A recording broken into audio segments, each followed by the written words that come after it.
En voyant ces images, pourriez-vous croire qu'elles viennent du Japon?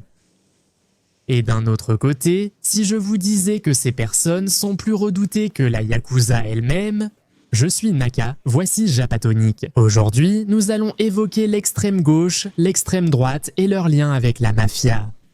Eh bien, tout d'abord, lorsque la Seconde Guerre mondiale s'est terminée, le Japon connaissait des conflits entre le socialisme et le nationalisme, et il y avait des groupes assez extrêmes. Évidemment, le Japon, après la guerre, était un pays assez chaotique et avec beaucoup d'instabilité politique.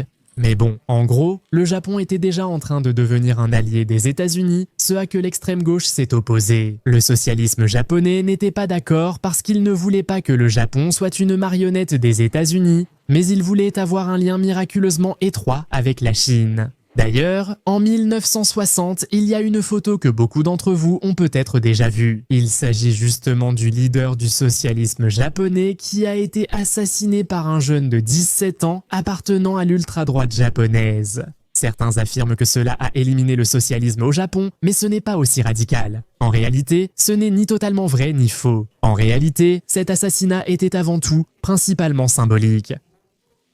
La droite voulait démontrer que le peuple japonais ne voulait pas du socialisme. Ce dirigeant assassiné avait même rencontré Mao Tse-tung et pris une photo avec lui. Mais bon, le fait est que la gauche n'a jamais été aussi puissante pour ainsi dire. Après les Jeux Olympiques du Japon, ils se sont rendus compte qu'à Tokyo, il fallait un aéroport plus grand et l'aéroport de Haneda à Tokyo était devenu trop petit. Et c'est là qu'ils ont planifié la construction de l'aéroport de Narita. La majorité des gens qui viennent au Japon arrivent par Narita, parce que c'est un aéroport plus grand. Et donc, à la fin des années 60, on avait annoncé qu'on allait construire l'aéroport. Mais que s'est-il passé ? L'endroit où ils voulaient construire l'aéroport était une zone rurale où de nombreux agriculteurs occupaient l'espace. Et le gouvernement a forcé les paysans à vendre leurs terres pour pouvoir construire l'aéroport. Mais que s'est-il passé ? Les paysans, évidemment, voulaient se défendre les terres que leurs parents, leurs grands-parents et leurs arrière-grands-parents leur avaient laissées, là où ils avaient toujours travaillé. Et c'est alors que... Quel climat ! C'est là que le Parti socialiste se joint à eux, c'est-à-dire toute l'extrême gauche qui comprenait des étudiants ou certains diplomates s'est jointe aux paysans pour organiser une résistance. Et quand sont arrivées les années 70 et 71, quand tout le processus de construction, d'abattage et tout cela allait vraiment commencer, il y a eu là une résistance extrêmement violente. Et c'est l'un des cas de manifestation les plus violentes de l'histoire contemporaine du Japon. Ils construisaient même de véritables forts en bois, des tours de guet en bois. C'est-à-dire, tout était précaire, très improvisé, mais assez grand. Tu voyais des gens de la campagne lancer des cocktails Molotov sur des tracteurs conduits par la police. C'était un chaos total. Mais évidemment, l'aéroport a commencé sa construction parce que, comme c'étaient des organisations peu formelles, elles ont fini par perdre, en gros. Il y a eu beaucoup de morts, mais malgré tout, l'aéroport a été mis en construction. L'aéroport était censé ouvrir en 1972, mais il a ouvert seulement en 1978 car il y a eu 6 ans de retard. En raison des manifestations et de la résistance, lors de l'inauguration de l'aéroport, seule une piste a pu ouvrir car la résistance persistait malgré la construction. Et dans les années 80, ils voulaient repasser à la phase 2 pour terminer l'aéroport. Et la résistance allait-elle les laisser faire ? Évidemment non. Dans la ville de Narita, il y a eu une manifestation où l'on dit que du côté civil, les chiffres officiels ne sont pas présents. Mais il y avait plus de 9000 policiers anti-émeutes lors de cet événement. Et là, si on regarde des images de l'époque, on voit des gens, des civils casqués, le visage couvert, transportant d'énormes troncs pour repousser la police. Et des choses comme ça. Ce sont vraiment des scènes qui ne ressemblent pas du tout au Japon, n'est-ce pas ? D'ailleurs, je ne sais pas si certains d'entre vous ont vu le film d'animation Akira. C'est un film de 88, mais avant, il y avait déjà le manga, la bande dessinée. Et en fait, dans la première moitié du film, il y a justement une scène de manifestation. Akira est censé être un film cyberpunk futuriste. Et on se demande, mais quel futur ? Pessimiste? Pas tant que ça.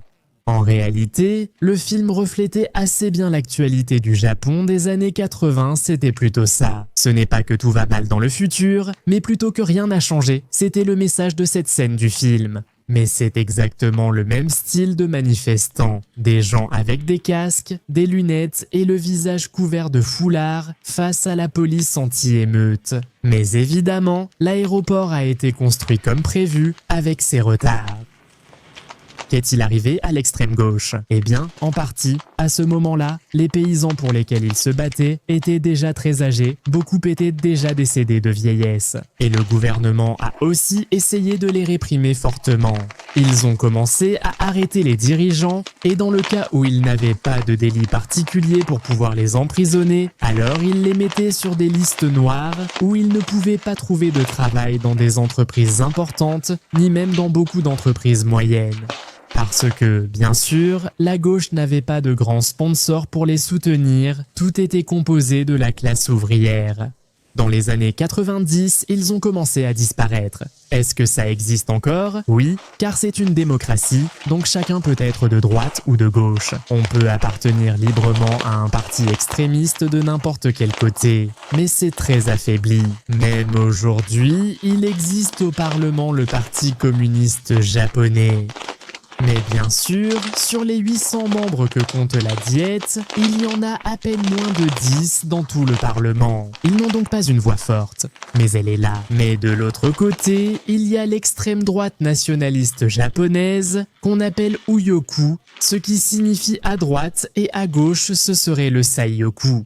L'Uyoku est essentiellement un groupe ultranationaliste, militariste et conservateur avec des liens avec la Yakuza pratiquement depuis sa création.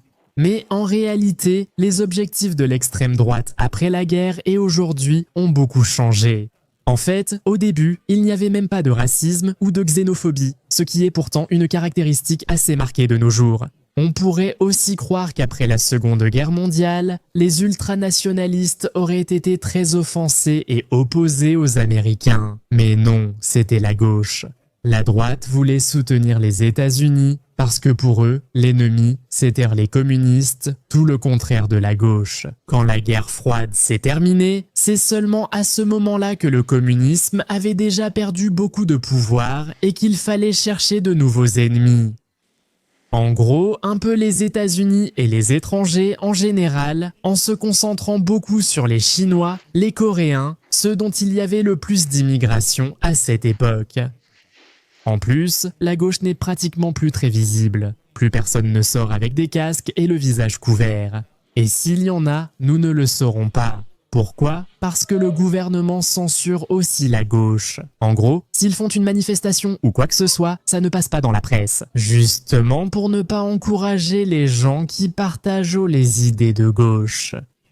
En revanche, la droite, même si elle n'est pas à la télévision, elle n'a pas beaucoup de place dans les médias, parce qu'ils ne font pas non plus beaucoup de mouvements. Surtout, oui, ce sont des personnes que l'on peut croiser dans la rue. Et la vérité, c'est que plusieurs fois je suis tombé sur les camions noirs où ils se trouvent, justement les camions où ils font leur propagande. Ça s'appelle Gaishengsha, ce qui serait comme une voiture de propagande urbaine, quelque chose comme ça. Et donc, là quand tu les croises, c'est justement quand ils sont en train d'agir et de faire ce qu'ils savent faire de mieux, c'est-à-dire de la propagande. De nos jours, on utilise souvent beaucoup de revendications, comme avec la question des immigrés, disant que le pays doit redevenir ce qu'il était avant.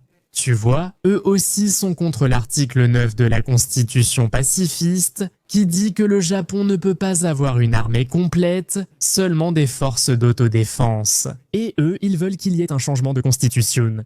Et d'un autre côté, ils souhaitent que le Japon ait à nouveau l'empereur comme figure principale du gouvernement.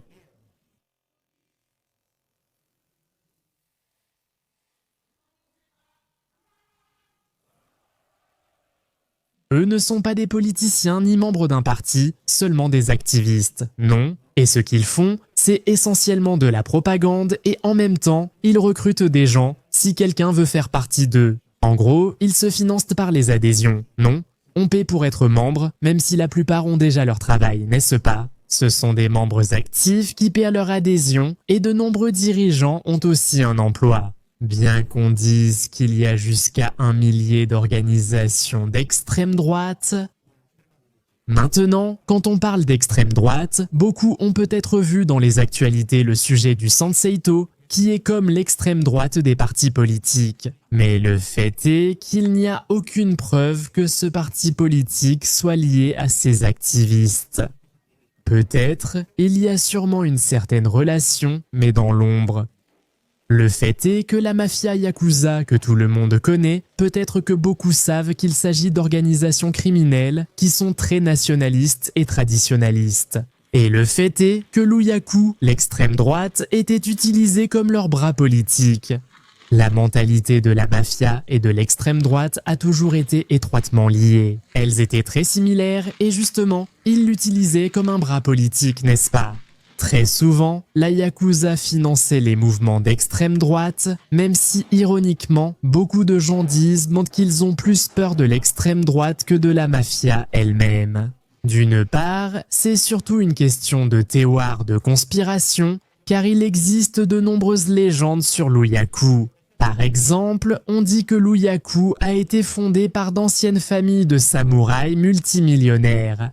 C'est la théorie de conspiration que je préfère. Très intéressant, mais je l'ai entendu de japonais et en vérité, cela n'a pas de sens, mais c'est amusant. Ils disent que l'empereur du Japon allait être exécuté, d'accord. Il était prévu de le juger puis de l'exécuter, mais l'extrême droite qui se formait à cette époque, comme elle était organisée. Voyons, tout le Japon était détruit, les marques, les entreprises étaient au plus bas. Mais les familles de multimillionnaires, qui autrefois appartenaient à de riches familles de samouraïs, disent qu'avec l'ultra-droite, elles ont soudoyé l'armée américaine. Ils ont soudoyé les États-Unis pour que l'empereur survive. Et c'est pour cela qu'aujourd'hui, ils sont quasiment impunis, comme s'ils pouvaient faire ce qu'ils veulent. Et justement, ce qu'ils disent, c'est que l'extrême droite est en réalité celle qui contrôle la mafia japonaise. Parce qu'ils ne sont pas déclarés comme des mafias, mais ils peuvent faire ce qu'ils veulent. Écoutez, je sais que ça n'a pas beaucoup de sens, ne cherchez pas non plus à comprendre. Mais bon, ce sont des théories du complot qui franchement m'ont paru très intéressantes. Et donc, en continuant sur la question de pourquoi les gens ont plus peur. D'ailleurs, quand je suis arrivé au Japon, très peu de temps après, je me souviens que j'étais en voiture en allant travailler et c'était lui qui conduisait. Il a vu qu'un de ses camions s'est mis juste devant à droite et il m'a dit « ou non ».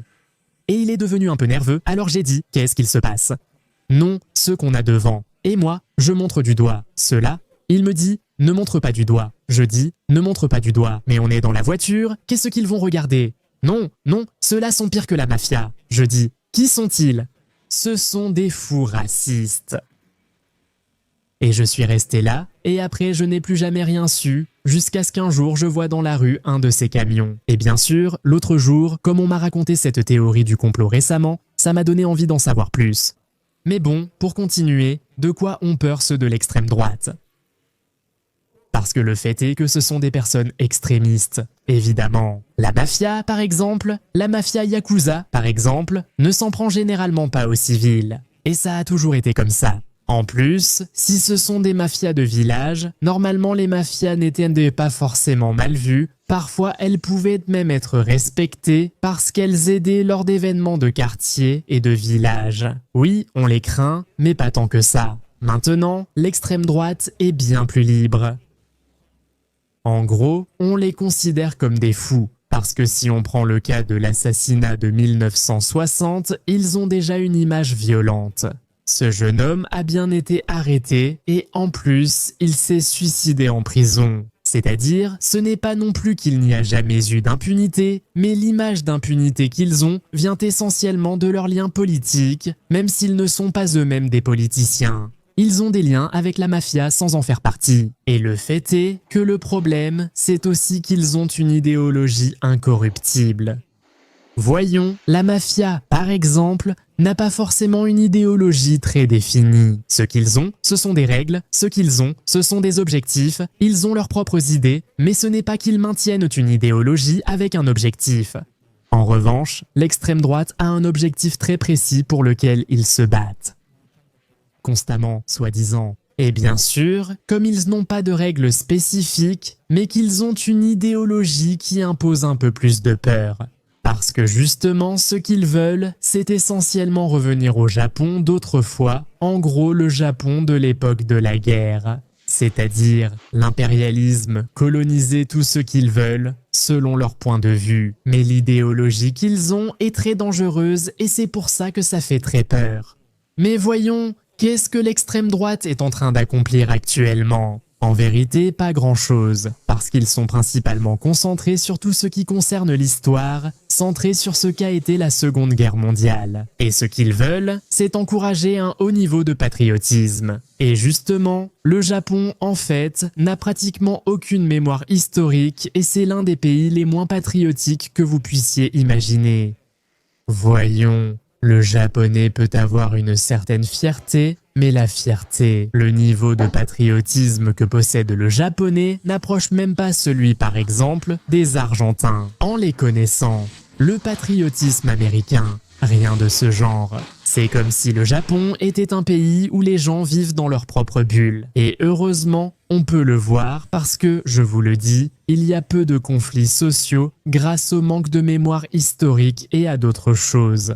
Bon, voyons cela. Chacun peut conclure lui-même s'il est bon ou non d'avoir une mémoire historique et du patriotisme. J'ai parlé il y a quelque temps dans une vidéo très précise de ce sujet, beaucoup de gens m'ont critiqué, mais bon, c'est ma position. La vérité, c'est que j'aime que les gens soient tranquilles. Maintenant, passons au prochain sujet, le sujet de la Yakuza, la mafia japonaise, la si célèbre. Quel rapport cela a-t-il avec ces deux aspects ? Eh bien, en général, pas tellement, mais la Yakuza a toujours financé peut-être ce que c'était l'extrême droite, qui l'a utilisé comme un bras armé pour combattre violemment l'extrême gauche. C'est-à-dire, ils ont toujours marché main dans la main pour combattre ce qu'on appellerait le communisme. La mafia Yakuza n'aimait pas non plus le communisme, et elle appréciait tout ce qui idéalisait la droite. Aujourd'hui, je veux plutôt me concentrer sur un autre aspect en parlant des mafias, car cela remonte à plusieurs années. Mais j'ai déjà fait une vidéo complète sur ce qu'était la mafia Yakuza que je vous recommande de regarder. Aujourd'hui, je veux parler de quelques petits changements qui ont eu lieu ces dernières années. Beaucoup savent déjà que la Yakuza, mafia japonaise, décline fortement.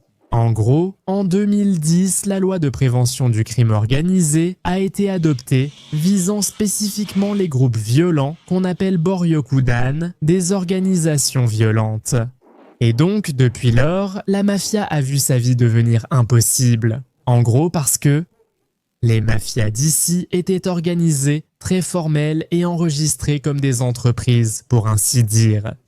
C'est que la police avait déjà dans ses dossiers qui étaient les mafias, ou qui étaient été considérés comme Boryokudan, c'est-à-dire des groupes de crimes organisés. Et donc, toutes les personnes qui appartenaient à ces entreprises, disons, ne pouvaient plus ouvrir de compte bancaire, ni obtenir de lignes téléphoniques, ni louer de biens immobiliers. En gros, ils ne pouvaient utiliser que ce qu'ils avaient déjà, mais ils ne pouvaient plus se développer, ni faire d'investissement ou quoi que ce soit de ce genre. J'ai aussi recommandé le film Yakuza et Famille, original de Netflix. Très bon. C'est un film qui montre les changements qui ont eu lieu dans la mafia depuis le début des années 2000 jusqu'à aujourd'hui. Voyons voir ce que les Yakuza peuvent faire maintenant vu qu'ils ne peuvent absolument rien faire. Parfois, ils perdent des personnes complètement propres pour les utiliser comme prête-nom pour les affaires qu'ils veulent démonter. Mais malgré cela, sur les environ 80 000 membres qu'ils avaient dans les années 90, ils n'en ont plus qu'un quart aujourd'hui. C'est-à-dire, on dit qu'il y a environ 20 000 membres de la Yakuza aujourd'hui, officiellement. Et bien sûr, les jeunes ne veulent plus s'impliquer dans ces choses-là, parce qu'il n'y a aucun avantage. En gros, si tu deviens membre de la Yakuza aujourd'hui, tu vas avoir seulement que des problèmes. tu ne pourras pas louer, tu ne pourras rien acheter. En gros, la seule chose que tu peux acheter, c'est ce qu'il y a au supermarché. Mais évidemment, les jeunes à problème seront toujours là. Ce n'est pas comme si la mafia disparaissait et que du coup, les mauvaises personnes disparaissaient aussi. Autrefois, la mafia utilisait des groupes de personnes qu'on appelait les chimpiras. Et en fait, ceux-ci étaient comme des sortes de sous-mini-organisations de personnes dans lesquelles ces personnes faisaient le sale boulot de la mafia. Ce n'est pas comme s'ils allaient confier des missions à ce genre de personnes, mais en gros, ils respectaient les hiérarchies. Ils avaient une petite organisation, mais c'est eux qui décidaient. Toi, tu n'es pas officiellement des nôtres, mais c'est toi qu'on envoie tabasser ou tuer quelqu'un. Parce que bien sûr, la famille mafieuse veut rester propre, entre guillemets. Ceux-là, en gros, ils ont disparu. Il y a les nouveaux, qu'on appelle Hangur, ce qui viendrait de Han de Hanbung, qui signifie moitié, et Gur signifie gris. Parce qu'on dit qu'ils ne sont ni blancs légaux, ni noirs yakuza, comme s'ils étaient entre les deux. Ni légaux, ni vraiment illégaux, mais évidemment, c'est complètement illégal. Et le fait est que les Hangure sont normalement de jeunes voyous qui ne respectent aucune hiérarchie. Ils ne sont pas organisés, donc ils sont très difficiles à détecter pour la police, c'est pourquoi on les considère comme invisibles. Principalement, ils se maintiennent en faisant des arnaques en ligne, des arnaques téléphoniques et parfois ils effectuent aussi des missions pour la mafia. C'est-à-dire, ils ne dépendent pas complètement de la mafia, mais ils peuvent travailler avec eux, cependant ils n'ont aucun engagement ni lien formel avec la mafia. C'est pour cela qu'on dit que les Hangur sont maintenant les vrais dangers, parce qu'ils ne se soucient pas des règles. Ils n'ont pas de code comme les mafias, ils peuvent simplement exercer une violence gratuite s'ils en ont envie. Le Hangur est un concept, pas un groupe. Il n'existe pas de Hangur ami d'un autre groupe de Hangur. Peut-être qu'il y en a, peut-être pas. Mais là, on peut simplement parler d'une mode ou d'un certain type de schéma chez les jeunes criminels. Et on se dit, mais non, alors on ne pourrait pas simplement les appeler des criminels, et puis c'est tout. Ce qui se passe, c'est qu'il existe le mot furio. Furio signifie erreur. Quand on dit furiogine, c'est un produit défectueux, mais il y a des personnes qu'on appelle furio. Furio fait simplement référence à des jeunes rebelles qui font quelques bêtises par-ci par-là, ce qui finit par être un délit, quelque chose d'illégal, comme par exemple frapper quelqu'un dans la rue gratuitement, ce serait un furiojin. Cela peut être un simple criminel ou quelqu'un qui vole, ou qui se consacre à voler des choses dans les magasins, disons. Mais le fait est que le Hangur, même si ce n'est pas une organisation physique présente, ce sont bien des groupes, et ils commettent des crimes. Il peut simplement s'agir de divers types de crimes. Parfois, cela peut être des choses graves, comme par exemple le trafic de drogue. Toute cette histoire de chaîne de Stanios. Ils peuvent même être impliqués dans le trafic, les gens. Mais bon, en gros aussi, beaucoup de Shinpira sont devenus des Hangur parce qu'ils avaient des besoins de couper les liens officiels avec la Yakuza. Parce qu'il est aussi censé être un crime d'avoir des relations directes ou de faire des affaires avec les mafias. Alors ils se sont désengagés et à partir de là, on pourrait dire qu'ils pouvaient commencer à travailler avec qui ils voulaient. Et ne pas être fidèles, peut-être à un clan. Donc, le Japon, au moins, serait libre d'organisation criminelle, non? Eh bien non, monsieur, ce n'est pas du tout le cas. Oh, quelle belle vue on a depuis cet endroit. Le fait est que justement, comme la Yakuza est très affaiblie, cela a permis à d'autres mafias d'entrer, comme par exemple la mafia chinoise et la mafia nigériane. Ce sont un peu les plus puissantes à Tokyo, non? La mafia chinoise est très implantée à Tokyo et à Yokohama, et la nigériane principalement. Je ne sais pas si elle est très grande, je ne sais pas, mais on peut surtout la voir au quotidien dans les rues de Tokyo, à Kabukicho, à Shinjuku. Je l'ai répété d'innombrables fois, il faut faire très attention aux Nigérians qui sont à Shinjuku, parce que, même s'il y en a certains qui sont liés à des clubs pour attirer des gens, qui sont légaux. Aujourd'hui, il ne vaut plus la peine de prendre des risques car on ne sait jamais qui est honnête ou qui te mène à une arnaque totale, où ils peuvent te droguer, te voler tout ton argent, exploser tes cartes et que tu te réveilles dans la rue le lendemain matin. Mais en gros, à mesure que la mafia japonaise perd de son influence, les autres mafias semblent prendre de l'ampleur.